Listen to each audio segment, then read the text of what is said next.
नमस्कार, NockingNews.com में आपका स्वागत है। मैं हूं गिरिजेश वशिष्ठ।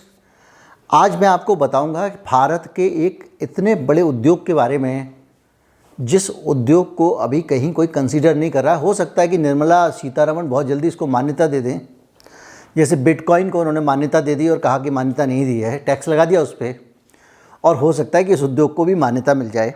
ये तो मजाक की बात है, लेकिन और वो उद्योग है सबसे बड़ा उद्योग जिसको कहते हैं आप चीटिंग और फ्रॉड का उद्योग। 10 में से 7 भारतीय कभी ना कभी इस चीटिंग और फ्रॉड उद्योग का शिकार हुए हैं, उसके चपेट में आए हैं। ये उद्योग क्या है, कैसे काम करता है और जो कौन कौन से तरीके हैं उसके जो आपको लपेटे में ले सकते हैं। उद्योग बहुत ख़तरनाक है और इस उद्योग से अगर आपको अपने आप को बचाना है तो बहुत सावधान रहने की भी ज़रूरत है और अपने आप को अपग्रेड करते रहने की भी ज़रूरत है। आज मैं आपको बहुत जल्दी में ठगी के तरीके बताऊंगा, ऐसे नए और एडवांस तरीके बताऊंगा जिनके बारे में आपने सुना तक नहीं होगा। और ये तरीके ऐसे हैं जो अचूक हैं, अमोघ हैं, जिनसे बचना मुश्किल ही नहीं नामुमकिन है अगर आपने छोटी सी भी चूक की तो। कहीं मत जाइए, चैनल को सब्सक्राइब कर लीजिए। मैं अभी हाजिर हुआ, बहुत सारे तरीके बताऊंगा और लेटेस्ट वाला तरीका तो समझ के आप सुन के चौंक जाएंगे। मैं अभी हाजिर हुआ।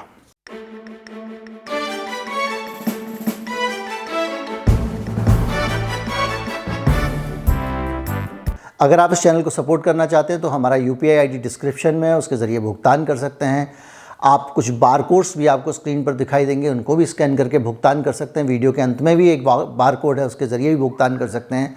और पिन किया हुआ एक कमेंट भी मिलेगा जिसमें हमारा UPI ID है।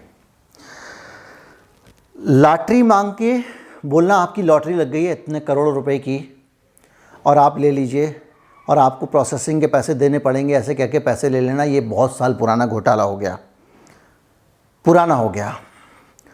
अब एक ऑर्डर वाला स्कैम आया है, ये भी पुराना हो गया, लेकिन मैं आपको बता दूं, हो सकता है आपकी नज़र में ना आया हो।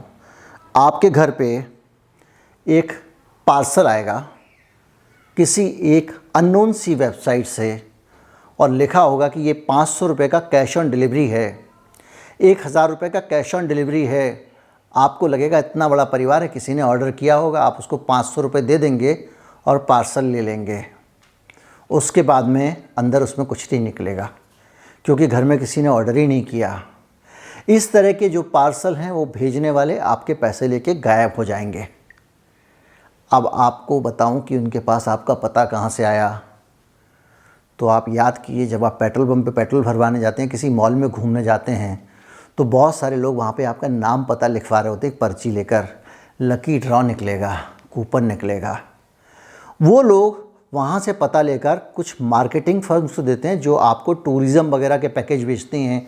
आपको फ़ोन करके बताते हैं जी आपको 4 आदमी 4 दिन 3 रात का शिमला का आपका ये निकला है, सिंगापुर का इनाम निकला है, आ जाइए। और फिर आपसे पैसे वसूलने की, आपको पैकेज बेचने की कोशिश करती हैं।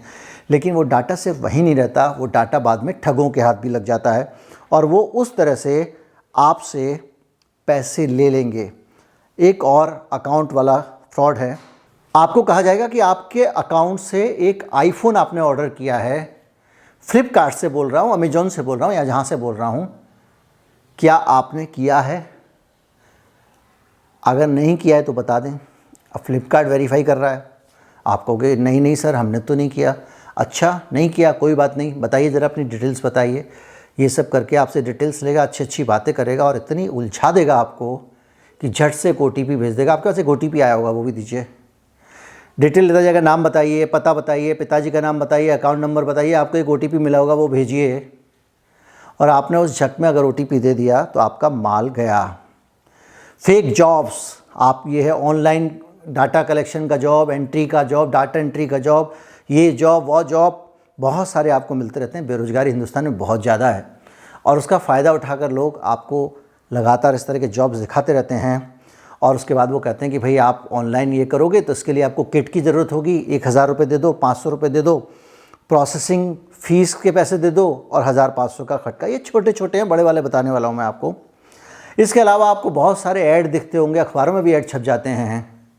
मोबाइल टावर लगाने के लिए। आपको लगता है मेरी छत खाली पड़ी है, इसका तो मोटा किराया मिलेगा, वो आपको इतना मोटा किराया बताएगा आप बेहोश हो जाएंगे। और उसके बाद में वो आपको तरह तरह से पैसे वैसे आपसे ले लेगा, फॉर्म भरवा लेगा, फीस ले लेगा। आप कहोगे भाई मोबाइल टावर लग रहा है 5,000 की फ़ीस जमा करो, टेंशन फ्री हो जाओ। एक सरकार का आपके पास में आएगा जब आप ये भर रहे होते हैं इनकम टैक्स वगैरह, एक फ़र्जी सरकार के किसी उससे आएगा कि आप जो है आपका रिफ़ंड आया है, रिफ़ंड लेने के लिए आइडेंटिटी कंफर्म कर दो, और वो आपको चूना लगा देगा। OLX पे आपने सामान ख़रीदा, वो आपको कहेगा ठीक है जी आपने ये ख़रीद लिया, कौड़ियों के दाम मिल रहा है मुझे, 50,000 वाला कैमरा मुझे 15,000 रुपये में मिल रहा है, आप झटपट खरीद लेंगे। कहेंगे मैं आर्मी में काम करता हूँ, एयरपोर्ट पे काम करता हूँ, मेरे पास कहीं से हाथ में लगा है, मैं आपको दे रहा हूँ, मैं आ नहीं सकता हूँ। आपको पता लिखा होगा ऐड में कि भाई ये तो कानपुर का पता है, तो आप कहेंगे कानपुर, तो कहेगा नहीं अब तो मेरी चेन्नई बदली हो गई है। तो आपके अंदर लालच होगा कि आपको 15,000 में 50,000 का सामान मिल रहा है। आप चेन्नई में कोई आप जानते तो किसी को है नहीं, उसको कहेंगे भेज दे, कहेगा भाई भेज दूंगा भाई, लेकिन पैसे वैसे मेरे कौन देगा, मेरे पैसे तो डूब जाएंगे, एक तो 15,000 में माल दे रहा हूँ। आप इस झांसे में आके हो सकता है उसको पैसे भेज दें, और कुछ नहीं तो वो इस पर एग्रीमेंट हो जाएगा कि कोई बात नहीं आप डिलीवरी के पैसे भेज दो, जिस दिन सामान पहुँचे मुझे पैसे दे देना। आप कहोगे हाँ मैं दे दूँगा, और उसके बाद में वो आपसे पैसे ले लेता है। और ये सारी चीज़ें हैं, कई आपने देखा हो 25 दिन में डबल पैसा, 4 पैसा ये करके भी लेते हैं।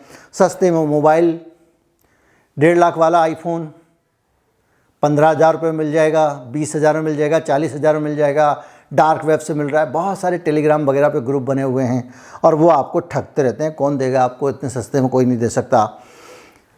एक और चीज़ आती है, कस्टमर केयर से आपके पास SMS आता है कि आपका कार्ड एक्सपायर होने वाला है, कार्ड की डिटेल दीजिए। उसके बाद में वो आपको एक OTP भेजता है, OTP आपसे ले लेता है और पैसे गायब। KYC अपडेट, आपका KYC अपडेट कर दीजिए वरना ये हो जाएगा वो हो जाएगा, खाता लिंक हो जाएगा, आप कर देते हैं। ये सब नॉर्मल टाइप के बता रहा हूँ जो आप सबको पता है। अभी जो बहुत ज़्यादा आपने देखा होगा, फेसबुक अकाउंट बनाएगा, आपके दोस्त की DP डाउनलोड करेगा, उसकी डिटेल्स डालेगा, पूरा हूबहू उसका खाता बना लेगा और उसके सारे दोस्तों को वो रिक्वेस्ट भेजेगा, फ्रेंड्स रिक्वेस्ट। अब लोग सोचते हैं हो सकता है इस आदमी को मैं जानता तो हुई, लेकिन मैंने इसको ऐड नहीं किया है कभी, चलो इसने आप रिक्वेस्ट भेजी, अब मैं इसको फ्रेंड्स रिक्वेस्ट ले लेता हूँ। वो आपका दोस्त बन जाएगा। फिर आपके दोस्त के नाम पे वो आपको एक दिन बोलेगा बहुत सख्त ज़रूरत है, 15,000 रुपये दे दोगे, 25,000 रुपये दे दोगे, 40,000 रुपये दे दोगे, और आप उस दोस्त को तुरंत पैसे ट्रांसफ़र कर देते हैं। आपको बोलोगे कॉल कर, बोले नहीं अभी मैं कोर्ट में फंसा हुआ हूँ, मेरे चालान हो गया है, मुझे अभी पैसे देने हैं, आप पैसे भेज दोगे। इस तरह बहुत सारी चीज़ें हो रही हैं। कस्टमर केयर नंबर का एक फ्रॉड बहुत बड़ा है, और ये फ्रॉड इस तरह का है कि आप इसमें खुद फंसते हैं। आमतौर पे लोग आपको अप्रोच कर रहे होते हैं, इस फ्रॉड में आप अप्रोच करते हैं। आपको बैंक का कोई काम है और हमको सबको एक खासियत होती है कि हम जो है ना ये सोचते हैं कि भाई पर्सनल जो है वो टच ज़रूरी है, हमको फ़ोन पे कोई बात कर ले। अब वहाँ वो देख रहा है कि ऑनलाइन फॉर्म भर दो, ये भर दो, आप वेबसाइट पे जाएंगे, ज़्यादातर आपको कॉन्टैक्ट नंबर मिलता नहीं है, आप सीधे ब्रांच को फ़ोन करना चाहते हैं, भाई मेरी ब्रांच पे बात हो जाए। आप स्टेट बैंक मयूर विहार करके सर्च करते हैं और पता चलता है कि स्टेट बैंक मयूर विहार का सर्च में ऊपर ही आ गया एकदम नंबर। आपने निकाला, फ़ोन किया, स्टेट बैंक मयूर विहार से बोल रहे हैं, हाँ जी हाँ बोल रहे हैं। अब आप ये दीजिए वो दीजिए फला करके वो आपसे, अब ये दीजिए वो दीजिए फला कीजिए क्या कीजिए, ये सारी कॉमन जो चीज़ें वो एक साथ आपको समझा देता हूँ अभी मैं। इसी तरह से जब ये करते हैं तो क्या करेंगे, आपको 2 चीज़ करेंगे। एक तो वो आपसे पिन मांग लेंगे, आपको पिन भेजेंगे और मांग लेंगे 1 टाइम पिन जो होती है OTP, और या फिर वो आपको कहेंगे कि आप अपने कंप्यूटर में एप्लीकेशन इंस्टॉल कर लो। उसमें कई सारी एप्लीकेशन हैं, जिसमें AnyDesk भी है, जिसमें और भी हैं, और वो एप्लीकेशन जो है आपको भेज देंगे। वो एप्लीकेशन आपने डाउनलोड की और उस एप्लीकेशन के ज़रिए वो 2 काम करते हैं। एक काम तो वो ये कर लेते हैं, अगर उन्होंने 2 तरह की एप्लीकेशन होती है, एक एप्लीकेशन वो होती है जिसके ज़रिए आप अपने फ़ोन का एक्सेस उनको दे देते हैं, वो अपने घर में बैठ के आपका फ़ोन चला सकते हैं, और ऐसा करके बड़े आराम से वो आप ही के फ़ोन पे OTP मंगा के अपने पास OTP रख लेते हैं और गायब कर देते हैं। और कुछ एप्लीकेशन ऐसे होते हैं जैसे स्प्रिंग SMS है, वो आपको इंस्टॉल कराएंगे। स्प्रिंग SMS के ज़रिए होता क्या है कि जो भी SMS आपके पास आएगा उसको वो अपने फ़ोन नंबर पे डाइवर्ट कर लेंगे, तो आपके पास OTP नहीं आएगा, उसको पहुंच जाएगा और वो आराम से वहाँ से खेल करता रहेगा। AnyDesk है, स्पायरवेयर है, कैलकुलेटर है, लोकेशन गिवर है, ऐसे बहुत सारी एप्लीकेशन है जो आपके ऊपर इंस्टॉल कर देते हैं। केस बताता हूँ मुंबई का। इन सज्जन ने 350 रुपये का खाना ऑर्डर किया एक किसी पास की फूड शॉप को, एक रेस्टोरेंट को। रेस्टोरेंट ने कहा कि साहब हम केवल ऑनलाइन नंबर ही एक्सेप्ट करते हैं, और ऑनलाइन नंबर का लिंक उसका काम कर नहीं रहा था। तो उसने इनको सलाह दी कि आपका लिंक काम नहीं कर रहा है, तो आप एक काम करिए, स्प्रिंग एसएमएस इंस्टॉल कर लीजिए अपने नंबर पे। तो स्प्रिंग एसएमएस इंस्टॉल कर लेंगे, फिर ये लिंक खुल जाएगा। इन्होंने देखा और वो लिंक खुल गया। इन्होंने 350 रुपये का भुगतान कर दिया। स्प्रिंग एसएमएस उनके गाड़ी खाते में पड़ा रहा, और बाद में उन लोगों ने 20 लाख रुपए अलग अलग करके निकाल लिए इनके अकाउंट से, क्योंकि इनका अकाउंट, इनकी डिटेल सारी की सारी थी। वो एंट्री करते थे और वहाँ से जब OTP आता था वो OTP डाल देते थे। तो उन्होंने इनके बैंक अकाउंट के अंदर भी अपना मोबाइल नंबर डाल दिया था। सब जगह वो अपना नंबर डाल चुके थे, और उसके बाद में मोबाइल अकाउंट इनका था। इवन ये ATM से पैसे भी निकालते थे तो अलर्ट उनके पास पहुँचते थे। इस तरह से बहुत सारे फ्रॉड हो गए, लेकिन इनके बीच में जो सबसे बड़ा किंग ऑफ फ्रॉड है वो फ्रॉड है लेटेस्ट फ्रॉड, और उस फ्रॉड के बारे में आपको जानकारी होनी बहुत ज़रूरी है। ये फ्रॉड है जिसमें आप अक्सर फंस जाते हैं। आजकल क्या है कि पिछले 2-4 साल से कुछ जो हाई एंड फ़ोन हैं, जो 1.5 लाख, 1.25 लाख रुपए का फ़ोन आता है, 1 लाख रुपए से ऊपर के जो फ़ोन आते हैं, उन फ़ोन में एक नई सुविधा आ गई है जिसको कहते हैं ई सिम की सुविधा। ई सिम की सुविधा क्या होती है? कितने प्यारे बच्चे नीचे खेल रहे हैं, बड़ा अच्छा लग रहा है मुझे आवाज़ सुन के। तो ई सिम की जो सुविधा होती है वो ये सुविधा होती है कि आपके मोबाइल में जो सिम कार्ड लगता है ना, जो हाई एंड मोबाइल होते हैं उनमें अलग से कार्ड नहीं लगाना पड़ता। वो सिम कार्ड ऑपरेटर आपके फ़ोन के अंदर ही इंस्टॉल कर देता है। अब सिम कार्ड इंस्टॉल करने के लिए आपको क्या करना होता है? सिम कॉल इंस्टॉल करने के लिए आपको कुछ नहीं करना पड़ता। ऑपरेटर को कॉन्टैक्ट करना होता है, उनको बोलना होता है कि साहब हमारा ई सिम इंस्टॉल कर दीजिए। उसको एक मैसेज उनको करना पड़ता है, और उस मैसेज में आपको अपना ईमेल आईडी लिखना पड़ता है, और उस ईमेल आईडी पे एक बारकोड आता है, और जब आप उस बारकोड को स्कैन करते हैं तो उस ई पिन आपके पास में, आपके फ़ोन पे एक्टिवेट हो जाता है। अब मैं हूँ सीधा साधा आदमी, मुझे क्या पता ई सिम क्या होता है। आप में से बहुत सारे लोगों को शायद पहली बार पता लग रहा हो। तो मैं क्या करूँगा, मुझे पता नहीं, मेरे पास फ़ोन आएगा कि साहब आपका सिम अपग्रेड करना पड़ेगा, आपका सिम कुछ गड़बड़ हो गया है। तो आप कहेंगे क्या करें?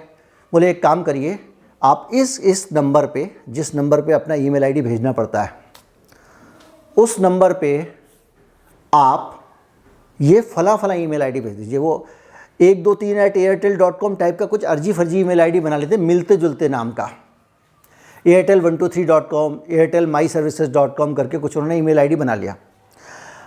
अब जब वो आपको कहेगा कि इस नंबर पे ये ईमेल आईडी भेज दीजिए, तो आप कहोगे एयरटेल वाला अपना ही ईमेल आईडी मंगा रहा है, होगा इनका कुछ सिस्टम, जबकि वहाँ उसको आपको अपना खुद का ईमेल आईडी भेजना है। और जैसे ही आप ये ईमेल आईडी भेजते हो तो वहाँ से आपको एक कॉल आता है उस नंबर पे कि साहब आपने सिम अपग्रेड के लिए अप्लाई किया है। तो आप झट से बोल दोगे हाँ जी किया हुआ है, क्योंकि अभी आपकी बात हो रही थी सर्विस सेंटर पे। लेकिन जो बारकोड आएगा वो उस ईमेल आईडी पे आएगा, और वहाँ पे उन्होंने उस बारकोड को अपने ई सिम वाले फ़ोन से स्कैन किया, और आपका फ़ोन ख़त्म, आपका सिम ख़त्म, और आपका सिम उस नंबर पे एक्टिवेट हो गया जो फ़ोन आपका नहीं है। उसके बाद आराम से वो आपके बैंक अकाउंट, आपके सारे व्हाट्सएप, सब चीज़ इंस्टॉल करेगा तबीयत से, व्हाट्सएप, फेसबुक, जो कुछ करना है उसको, और वहाँ से वो आपकी पर्सनल डिटेल निकालेगा, आपके गूगल अकाउंट भी लगा लेगा उसमें। अब OTP उसके पास आ रहा है तो गूगल अकाउंट का पासवर्ड भी चेंज कर लेगा, उस पर आ जाएगा उसके पास OTP, क्योंकि रजिस्टर्ड मोबाइल नंबर तो उसके पास गया ना। सारे अकाउंट खोलेगा, आपकी सारी डिटेल निकालेगा, क्योंकि आपके फ़ोन में डिटेल तो रहती है, आपके जीमेल में डिटेल रहती है, आपकी दूसरी चीज़ों में डिटेल रहती है, वो वहाँ से निकाल लेगा। उस डिटेल के ज़रिए वो आपके बैंक अकाउंट से में लॉगिन करता जाएगा, ये करता जाएगा, और वहाँ पे OTP डालता जाएगा, पैसे निकालता जाएगा। ऐसे कई फ्रॉड हो चुके हैं, सैकड़ों फ्रॉड हो चुके हैं, और उन फ्रॉड्स में लाखों रुपए, 50 लाख, 25 लाख, 30 लाख, कई लोग जो है पेटीएम बैंक में पैसे रखते हैं। अब उसने पेटीएम बैंक को OTP के ज़रिए अकाउंट उस नंबर पर डाल दिया, पेमेंट एयरटेल पेमेंट बैंक, इस तरह बहुत सारे पेमेंट बैंक हैं, इसके फ्रॉड आए हैं, और उसके ज़रिए वो दबादब अपने ही दूसरे अकाउंट में पैसे ट्रांसफ़र कर रहा है। अब मैं आपको लेके चल रहा हूँ असली मसले पर। असली मसला ये है कि जो हिंदुस्तान में 10 में से 7 लोगों को चूना लगाने वाले लोग हैं वो कौन लोग हैं, ये जानना आपके लिए बहुत ज़रूरी है। ये वो लोग हैं जिनको समाज ने चूना लगाया है। बचपन से माँ बाप ने डंडे मार मार के कहा भैया पढ़ लो तुम्हारी लाइफ बन जाएगी, वो पढ़ा, स्कूल जाना, स्कूल गया, वहाँ पे उत्पीड़न भी झेला, प्यार भी झेला, बहुत सारे नंबर लाया और ज़्यादा नंबर लाके जो बन सकता है वो बनने के लिए उसने एग्ज़ाम दिया, इंजीनियरिंग का एग्ज़ाम दिया, MBA का एग्ज़ाम दिया, और वो आदमी नौकरी नहीं पा सका। ज़्यादातर फ्रॉड के मामलों में पढ़े लिखे लोग, क्वालिफाइड लोग और ऐसे लोग जिन्होंने हायर प्रोफेशनल एजुकेशन हासिल की है वो लोग शामिल पाए गए हैं। अनगिनत मामले एक तरफ से आप देखते जाइए, बाकायदा पुलिस ने इसके लिए साइबर सेल भी बनाई है, लेकिन आप देखते जाइए तो आप हैरत में पड़ जाएंगे कि इस तरह से किस तरह का हाल हो रहा है। सनी लियोनी का केस आपको पता होगा। सनी लियोनी को किसी ने सनी लियोनी के नाम पे 2000 रुपये का लोन ले लिया उसका आधार कार्ड इस्तेमाल करके, और उस चक्कर में उसका सिबिल ख़राब हो गया। अब ये हालत है इस देश में बेरोज़गारी की। और लेकिन अगर इस बेरोज़गारी की हालत में आपको भी बेरोज़गारी का संकट है तो आप क्या करेंगे? मैं इस वीडियो के ज़रिए आपको ये संदेश तो नहीं दूंगा ना कि आप भी अपराध करना शुरू कर दें, भले ही कितना बड़ा कारण हो। तो मैं आपको एक तरीका बताता हूँ। कुछ किताबें हैं जिनमें ये बताया गया है कि नौकरी की तलाश कैसे करें। एक किताब मुझे दिखी थी पिछले दिनों कुकू FM पे। कुकू FM एक आप जानते ही होंगे, एक हिंदुस्तान का लीडिंग प्लेटफॉर्म है ऑडियो बुक्स का। दरअसल क्या है कि जो ऑडियो बुक्स होती हैं उनमें सबसे बड़ा फ़ायदा ये होता है कि उनको आप काम करते हुए सुन सकते हैं। किताब पढ़ने के लिए आपको अलग से समय चाहिए, तो जो किताब आप 4 दिन में ख़त्म करेंगे, ऑडियो बुक्स आप 2 घंटे 3 घंटे में ख़त्म कर सकते हैं। अपने रोज़मर्रा के काम करते करते आप किताबें पढ़ सकते हैं। आप खाना बना रहे होंगे और आपके कान में किताब होगी, आप दफ्तर में काम कर रहे होंगे, आपके कान में किताब होगी, आप ड्राइव कर रहे होंगे, आपको कानों में किताब सुनाई दे रही होगी। तो ये जो ऑडियो बुक्स होती हैं, इसमें मुझे एक किताब दिखी थी, उसका नाम था finding jobs in pandemic era. ये किताब मुझे बड़ी अच्छी लगी क्योंकि इसमें ये बताया गया कि पेंडेमिक के दौर में आप कैसे नौकरी ढूंढ सकते हैं। और कुकू FM पे किताब लोगों को सजेस्ट करते हुए मुझे इसलिए संकोच कम होता है कि यहाँ पे एक किताब की कीमत में ही आप अनेक किताबें ले सकते हैं, क्योंकि इसका सब्सक्रिप्शन मेरे ख्याल से 200-300 रुपये का, 400 रुपये का, ये इससे ज़्यादा का नहीं है। और आजकल डिस्काउंट भी चल रहा है। अगर आप फैब 50 करके कोड डालेंगे तो आपको 50% डिस्काउंट मिल जाएगा, बशर्ते आप इस चैनल के लिंक से जाएं, जो हमारा मैं डिस्क्रिप्शन में लिंक डालूंगा। तो उसमें वो आप लोगों का अक्सर ये होता है कि चीज़ें बिकवाने में लोग कष्ट लेते हैं, तो ये 50% मैं आपको देता हूँ। तो उसके ज़रिए आप ये किताबें खरीद सकते हैं। कुकू FM ने इस वीडियो को स्पॉन्सर किया, इसलिए मैं उनका धन्यवाद करता हूँ। अब मैं आपको अपने समाज की हकीकत बताने वाला हूँ। हकीकत ये है कि हमारे जो centre for monitoring of Indian economy है, CMIE, वो बताती है कि भारत में बेरोज़गारी की दर 7.9% हो गई है। 2020 में ये 9.1% पहुँच गई थी, लेकिन ये अक्सर 6% के आसपास रहती है। और 17-18 में ये 4.7% थी। 17-18 में केवल 4.7% बेरोज़गार थे, जो बढ़ के 7.9% पहुँच गए हैं, बल्कि ये और ज़्यादा पहुँच गए थे। रोज़गार का मतलब जो आदमी नौकरी ढूंढ रहा है और उसे मिल नहीं रही है और वो नौकरी के योग्य है। अगर नौकरी के योग्य नहीं है तो भी इसमें काउंट नहीं होगा, और जो आदमी नौकरी ढूंढ नहीं रहा है वो भी इसमें काउंट नहीं होगा। तो ये है बेरोज़गारी का आंकड़ा। जिस देश के 10% के आसपास लोग बेरोज़गार हों, उस देश में क्या होगा? बाकी के लोगों को चूना लगा के अपना घर चलाएंगे। और ज़्यादा जाएं, 18 से 20 के बीच में 25,000 लोगों ने आत्महत्या कर ली है बेरोज़गारी के कारण। रायबरेली में कुछ खबरें आपको बताता हूं, जिससे आपको पता लगे कौन लोग ठगियों में शामिल हो रहे हैं। रायबरेली में बेरोज़गार युवक ने रंगदारी मांगी फिल्म से सीख के, अपने ही स्कूल के चेयरमैन को जान से मारने की धमकी दी और 30 लाख रुपए की मांग की। गिरफ्तार हो गया। जब वो स्कूल में पढ़ता था, स्कूल के चेयरमैन को उसको लगा ये मालदार आदमी है, उसकी नज़र में वही एक मालदार था, उसने 30 लाख रुपए मांगे। 150 साइबर अपराधियों को एक साथ गिरफ्तार किया गया और वो लोग सिर्फ यही काम करते थे, फ़ोन कर करके। एक कॉल सेंटर सा बना हुआ था जहाँ से इकट्ठे होकर करते थे। अभी हाल में दिल्ली में 4 दिन पहले बड़ी संख्या में मुन्ना भाई पकड़े गए, और मुन्ना भाइयों में कई ऐसे थे जो आईएएस की प्रीलिम्स जो परीक्षा होती है प्रिलिमिनरी, वो पास कर चुके थे, यानी आईएएस बनने का एक चरण पास कर चुके थे। वो लोग फ्रॉडगिरी करते हुए कि दूसरों के एग्ज़ाम देते हुए पकड़े गए हैं। एक ऐसा बेरोजगार इंजीनियर नोएडा में गिरफ्तार किया गया जो लड़कियों के अश्लील चैट करता था और उस चैटिंग के ज़रिए उनके भेद जान लेता था, फिर ब्लैकमेल करता था और पैसे मांगता था। उसके पास से 25 सिम कार्ड और 7 मोबाइल बरामद हुए हैं। वो बिल्कुल प्रोफेशनल तरीके से ये काम कर रहा था। भोपाल में एक बेरोजगार इंजीनियरों को नौकरी के नाम पर ठगने वाले आदमी को गिरफ्तार किया गया। वो खुद भी इंजीनियर था। चूँकि बेरोजगारी इतनी ज़्यादा है कि वो खुद भी उसने जो है वो अपने ही साथियों को चूना लगाना शुरू कर दिया। रीवा में एक 5 बम एक जगह लगाने वाला मैकेनिकल इंजीनियर पकड़ा गया और उसने कहा कि मैं बेरोजगार हूँ, मेरे पास कोई रास्ता नहीं है। औद्योगिक नगरी घुघुस है, वहाँ पर एक 8 साल का बच्चा था उद्योगपति का, उसका एक इंजीनियर ने अपहरण कर लिया। और इस तरह की अनगिनत खबरें आप पढ़ते होंगे रोज़। इंजीनियर ने ये कर लिया, एमबीए ने ये कर लिया, उसने वो कर लिया।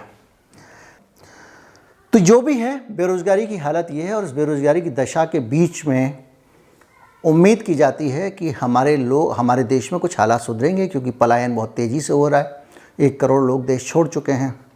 अमीर लोग भी देश छोड़ रहे हैं, गरीब भी छोड़ रहे हैं, बेरोज़गार भी छोड़ रहे हैं। तो ये स्थिति ऐसी हो कि हम सबके लिए ठीक हो। चैनल को सब्सक्राइब कर लीजिए अगर नहीं किया है तो। ज़्यादा से ज़्यादा लोगों तक ये जानकारी पहुंचाएं। वीडियो को शेयर करें। नमस्कार, जय हिंद।